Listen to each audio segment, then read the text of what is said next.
Every year, we're looking at college football coming back. It's actually one of the more enjoyable times, more than the NFL. There's so much action that happens in college football, and the atmosphere is incredible. But one thing I like to do is look at the top 25, even if it's in little shorts and at little segments. I loved looking over the top 25 and seeing where teams landed as far as can they make the playoffs at the end of the year. As we are getting closer to the reveal of the preseason top 25, we're going to make our predictions on where I think each team will land when the preseason rankings of the AP polls come out. This is not about coaches' polls. Those are very different. It's not about the playoff polls. Those happen midway through the season. I'm talking about the polls that everybody looks forward to every Sunday afternoon following a week of college football and seeing where each team lands. So we're going to be doing a preseason ranking and seeing where the top 25 and all those teams, where they land going into this year. There's some consideration about it, obviously. There's going to be some teams on here that are going to be a little confusing on why they're here. There's going to be some obvious ones.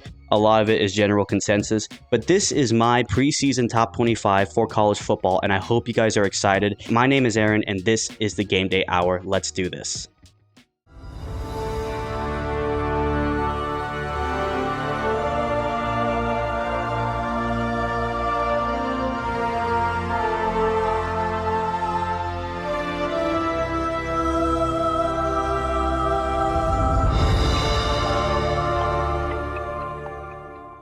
By the way, I changed this setup just a little bit. The TV that you once saw over here is just now right in front of me with the computer down here.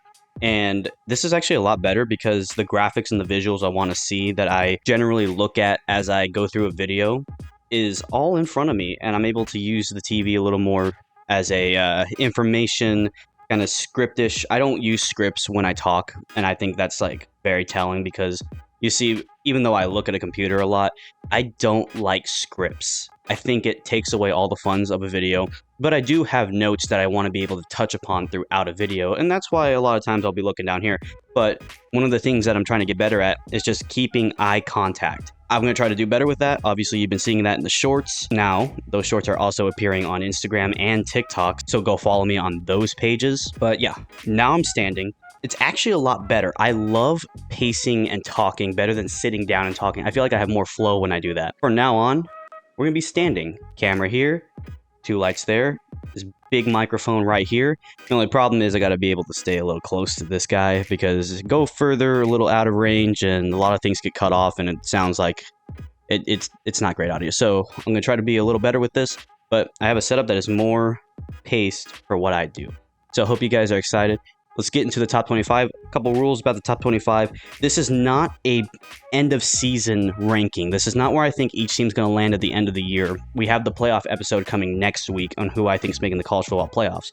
This is where I think each team should be when the preseason polls are put up and you have week 0 polls ready to go. That's what I'm looking forward to. Anyways, let's get into it. From 25 to 21, I have Kansas State at 25, I have Michigan at 24, Ole Miss at 23, Illinois at 22, and Texas A&M at 21. Kansas State, for the most part last year, was kind of in the mix up and towards the end. They had some pretty good wins. One was against Colorado in Colorado. That was a good win. But they were never up there and contending with the Big 12 championship, unlike teams like Colorado was there at one point, but BYU, Iowa State, and of course Arizona State who won. But Kansas State is a team that is always up there in the top 25. They're never going to make big noise, but they're going to be there.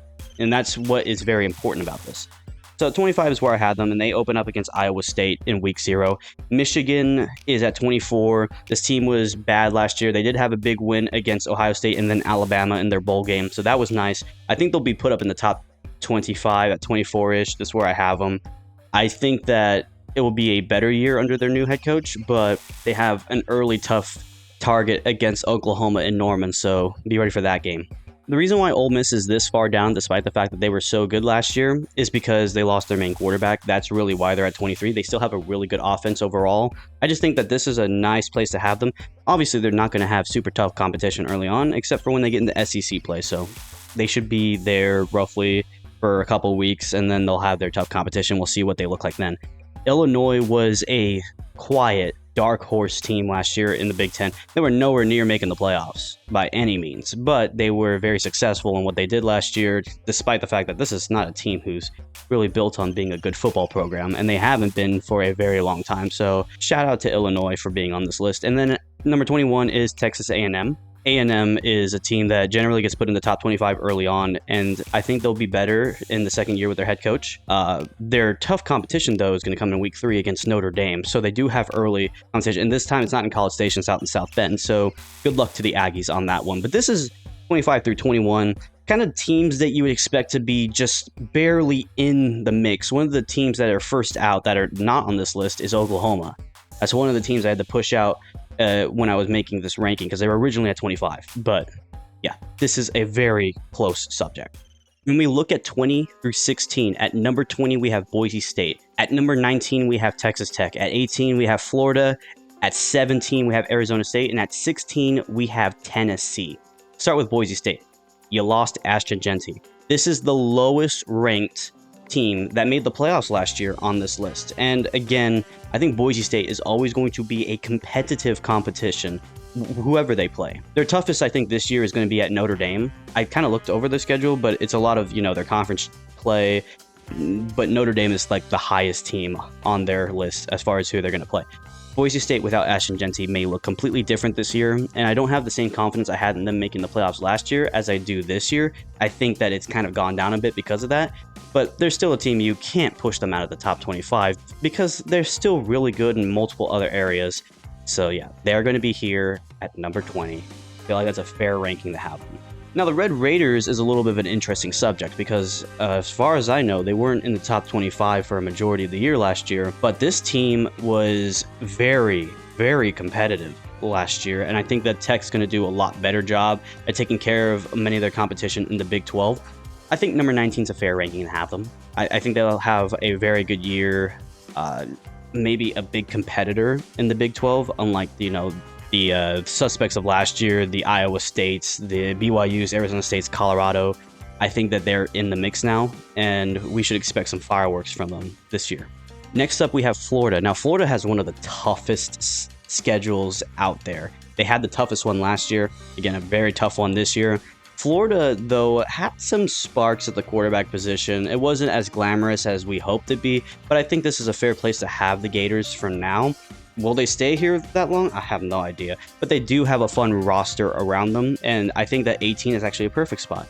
At 17 is Arizona State. At Arizona State, they were the Big 12 champions. They were the number 4 seed by how the rules of the playoffs work. They went to work against Texas. They lost, but they almost came back and won, went to overtime. You lost 39-31, but you had a great year. The reason why they're so far down this list, though, is because their main weapon, Scattenbow, is off to the NFL. And he was like Jeanty for Boise State, but for Arizona State specifically. He did an incredible job last year. He was like, second or third highest rushing yards? And he carved it up in the playoff game against Texas. But now he's gone. Still keep your quarterback, though, which is nice. I think Arizona State is going to still be competitive, but they're taking a step downwards. There's some teams in the Big 12 that I am more comfortable with than them right now. And then the last team on the list is Tennessee. I mean, Tennessee was in the playoffs last year as well, but, their quarterback is gone because of off-field stuff and controversy, and he moved on to UCLA, I'm pretty sure.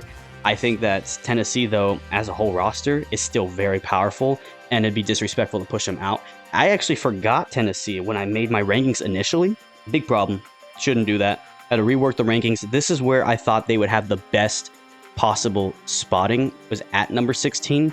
But yeah, I don't think overall that Tennessee is going to be at kind of the same caliber, or who knows, it could be better. I just don't think that they will have the same caliber as they did last year when they were number 9. So I had to push them down many spots. They're still better than Arizona State. They're still better than Boise State, but I think this is a fair place to have them. Okay, now we have 15 through 11. At number 15, we have Indiana. At number 14, we have SMU. At number 13, we have South Carolina. At number 12, we have Iowa State. And at number 11, we have Miami. Let's start with Indiana. Indiana made it to the playoffs last year, which is just the shock of the year. Who would have thought that the Hoosiers would make the playoffs? But they did. They got blown out by Notre Dame for the most part. They had some touchdowns at the end, but that was, that was like bigger. They really lost 27-3, if we're being completely honest, because those touchdowns were at the end were they were trash points. But Indiana had a really nice combination with the quarterback situation, but pretty sure he's gone. And their coach, he took a lot of heat for that Notre Dame game. He took a lot of heat for games like Ohio State and Purdue. And Indiana, I think you still keep them high and elevated because they have a nice roster around them. And early on, I don't think they're going to play that tough of competition, but they're in the Big Ten. You got some tough guns up there like Ohio State, Michigan, Penn State, Oregon. They're going to be tough. So Indiana being at 15 is a very fair spot to have them. Number 14, though, is even more shocking is SMU. SMU made the playoffs last year. I could not believe that. It's their first year in the ACC. I know SMU very well because I'd watched them when they played North Texas. This is a team that was pretty competitive against North Texas, but that's saying nothing. Take a leap up to the ACC. I'm expecting Florida State. I'm expecting Clemson, Miami, and then SMU had the best record going into the ACC championship. They lost to Clemson. But that was a shocking, trip to the playoffs. They overtook Alabama for that last spot in the playoffs at number 11. There's a lot of pieces that are moving away. I think they kept their quarterback. I checked the roster the other day. I'm pretty sure they kept it. Don't quote me on that, but if they did, that's why they're here. Because their quarterback was incredible last year, Kevin. He was amazing. I think that SMU will still be very competitive, but they got some tough competition, and they're going to have to go to Clemson at one point this year. So I hope you guys understand that I don't want to put them any higher than this, but you can't push them very low. They still have some significant pieces that keep them competitive. So this is a good place to have them. Number 13 is South Carolina. This is a team that is very quiet in the SEC, but is a team that can make some noise, that have pulled off some big upsets last year. I think that South Carolina being at 13 is the fair spot to have an SEC team that's a quiet Trojan horse. So I believe that I don't have anything more to say about the Gamecocks.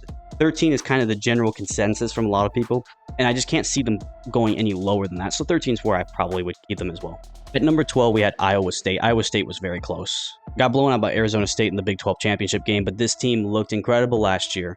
I think that Iowa State deserves to be a higher ranking overall. Number 12 is a fair spot. They didn't lose too many pieces. I think Iowa State is going to profit a little bit more of, some of these teams that lost a lot of big pieces, like Colorado lost Shador and Travis Hunter, and they're going to probably pounce on the situation. Of course, Arizona State lost Cam Scattenbow. So Iowa State retains some very important pieces, and they'll be very competitive. Number 12 is a great place to have them. And they also beat, who was at number 11? Miami. Miami lost Cam Ward, but they also just got Carson Beck.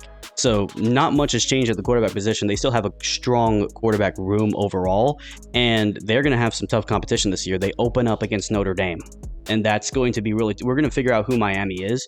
But this is one of the favorites to win the ACC, and so number 11 is a fair place to have them. They're going to be extremely competitive this year. But yeah, this is 15 through 11. We're about to crack the top 10, but a lot of these teams were playoff hopes or actually made the playoffs, but may not have the same firepower going into this year like they had last year. That's why they're in this position. Now we're in the top 10. At number 10, we have BYU. At number 9, we have Clemson. At 8, we have LSU. At 7, we have Oregon. At 6, we have Alabama. Start with BYU. I thought this was the team that was going to win the Big 12. I was so disappointed when they took those late season losses and were pushed out of the Big 12 championship, but then they showed what they were made of when they played Colorado. That was incredible. BYU is extremely competitive over the last few years. They've had some really good quarterback play. I think that BYU's defense has also come up really clutch in some big games, especially those late night bruisers. I think that BYU overall is the team to beat in the Big 12 right now. BYU, I think, is the best team in the Big 12. So number 10 is a great place to have them. I was looking at the spot. It was between them and Miami, but I was like, BYU's consistency, though, for the most part, is really compelling. And that's why they're at number 10. It's like, you look at this list and you're like, oh my God, so many big hitters. And then you got Brigham Young in there. It's like, what are they doing in there? No, this team is powerful, and you gotta respect them for what they're worth. Really, really quiet, but great team. Number 9 is Clemson. Clemson won the ACC last year, but they didn't have a great year overall. They had some very significant wins, and that was great. But Clemson overall is a team that I see as not the favorites to win the ACC, but the most likely option in the ACC to potentially get back to the playoffs.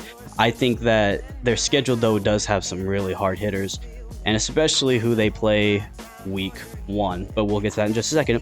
Clemson retained Gabe Klubnik, and I believe that they're going to, I don't know if they're going to start the year off fast, but you're going to see pure Clemson form early on in the year, and that will kind of drag through the entire season.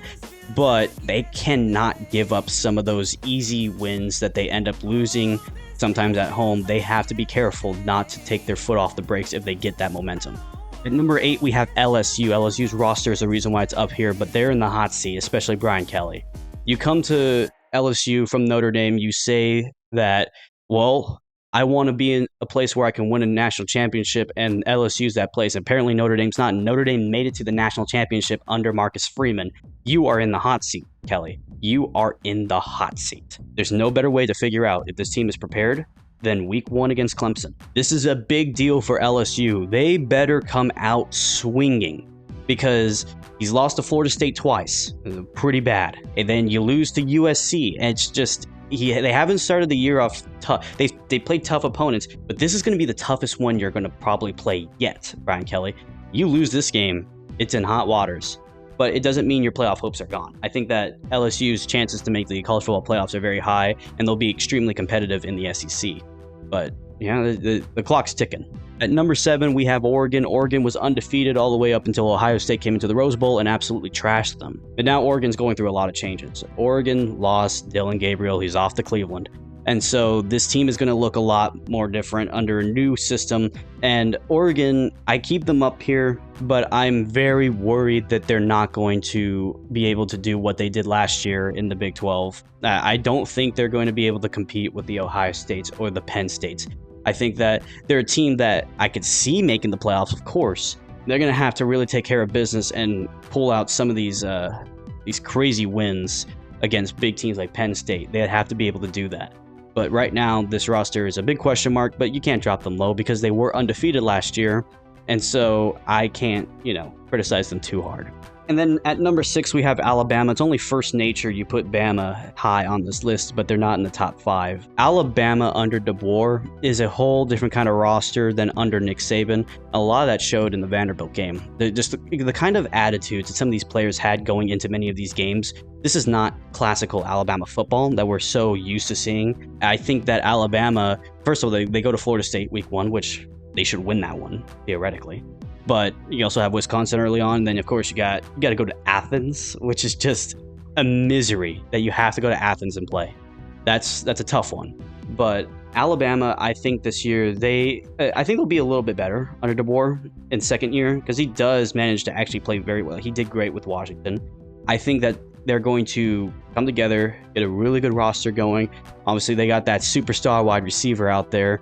I think that Alabama will be fine, but if DeBoer doesn't get Alabama to the playoffs, there's going to be a lot of head scratches, and we might be seeing another hot seat. At number 5, we have Notre Dame. Notre Dame last year blew my mind. We lost to NIU early on, and I was like, oh God, it's one of those years with Marcus Freeman. And then we just kept chipping away, while analysts kept saying Notre Dame's just playing teams they ought to beat, and they really shouldn't be as high in the playoffs. We beat Indiana. They should have beaten Indiana. We beat Georgia. They didn't have their starting quarterback. We beat Penn State. Okay, Notre Dame is for real. And then despite the fact that we really got our butts kicked by Ohio State, we did manage to get to a place where we almost made it competitive. I mean, we were down by 8 at one point. We could have been down by 5. We made a field goal. But Notre Dame overall, it kind of blew my mind that the Irish were that close to winning the national championship because I'm not used to seeing Notre Dame this successful. So it was a great turnaround, and we got to keep our running back. CJ Carr is a big prospect. I just need Marcus Freeman to be sure that Notre Dame does not walk into the season the way they did last year, where you got a good win against A&M and then lost to NIU. No, you need to come out into the season, and every single game should feel like a championship game. That's what it should feel like. And if Freeman can get the guys in that scenario, Notre Dame should be back in the playoffs, theoretically. But the reason why they're at 5 is to look at the 4 who's ahead of them. Some very high talented teams. Number 4 is Georgia. I don't think we have much to discuss here. Georgia has always been, for the last 6 years under Kirby, the toughest team in the SEC, especially defensively. I'm not worried about the offensive struggles they may have under Gunner because Carson Beck is gone. But to say that you don't expect a lot from Georgia, despite the fact that defensively they are the defense university of college football, that's a crazy statement. You got to keep them up there. I think they're going to be fine. They do have some tough competition coming to Athens this year. Alabama, Texas, that's going to be very tough for them. But still, most teams are thinking about, we got to beat the Bulldogs. At number 3, we have Penn State. Penn State played extremely competitive against Notre Dame, and despite the fact that they did not have a single completion to a wide receiver, they kept it close for a very long time until the turnover. But Penn State throughout the year, I mean, a lot of people were saying, this is one of the most overrated teams in college football. No, they weren't. They had really good pieces. They think Franklin is overrated, which that still remains to be seen. But Penn State, right now, many college football analysts are saying this is the team that is most likely going to be the number 1 team by the time the playoffs runs through, and I think that there is a really good shot for that. But we're just going to have to wait and see. They cannot give up any easy games. Of course, you got tough competition coming your way. Oregon, Ohio State are a few teams that are up there, but Penn State overall, they should be okay. At number 2, we have the Longhorns, and for obvious reasons, Arch Manning is now the quarterback. And this is going to be one of the most anticipated seasons for a quarterback, I'd say, in a long while. Obviously, I'm not saying it's going to be the best quarterback season, but the most anticipated for sure. I think that overall, Arch Manning has a really good football IQ. Obviously, he's a Manning, so that makes sense. Texas retained some pretty important pieces last year, but they're going to be tested really early. Really early. You guys remember Texas lost to Ohio State in the semifinals last year. Very close game. For the most part, it's competitive, but Ohio State crushed your dreams.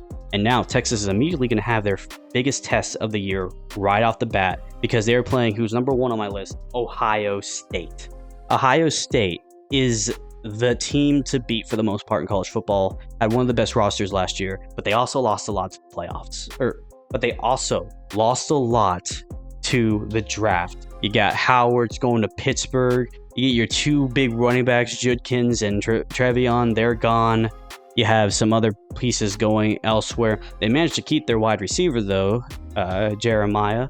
And I think that overall, they're going to still be the more potent offense in college football. But this is a tough test to play Texas early on, especially with a Texas team who's riding high with a big-time quarterback in a big-time system. So week 1's really going to tell us a lot. Notre Dame has tough competition with Miami and Ohio State and Texas. You can see a lot of changes with these teams early on, and that's a scary reality. But I'm not saying it's going to make or break their college football season because this is potentially the 1 versus 2 matchup. But still, that's going to tell you a lot about these teams going forward. But yeah, Ohio State, for the most part, will stay at number 1. And that will do it for today's episode. This is who I think is going to make the top 25, the preseason of college football, the fact that football is almost here. And another thing, this video is coming out a day after the first NFL preseason game. So we're finally back in football action. It's going to be extremely fun, and I just cannot wait to go through the rest of this year. I'm excited just to see everything. Everything is going to be great. NFL, I'm looking forward to. My Cowboys play immediately against Philadelphia. Notre Dame plays on a Sunday alone, immediately against Miami. There's going to be so much action, and I cannot wait. And then college football is not wasting any time with Ohio State, Texas, with LSU, Clemson, with a lot of big hitting games as well. So I'm excited for college football. I'm excited for the NFL. And if you are too, be sure that you leave a like, comment down below, and subscribe to this channel, as I'm going to be going through the entire season, and I cannot wait. You guys should follow me on all my social medias as well. That's going to be very important to keep up. And I'll kind of tell you the rules about how I'm going to be discussing week by week in a future episode. But in the next episode, I'm going to be giving you my college football playoff predictions, who I think is going to be making the playoffs overall. And then we're going to turn it back to the NFL action, as fantasy football is close by, as the NFL overall is close by. So I hope you guys are excited for those episodes. And if you are, please leave a like, comment down below, and subscribe. And go follow me on all my social medias. Anyways, that'll do it for me. I hope you guys have a great day. Take care, and I will see you all in the next one. Peace out.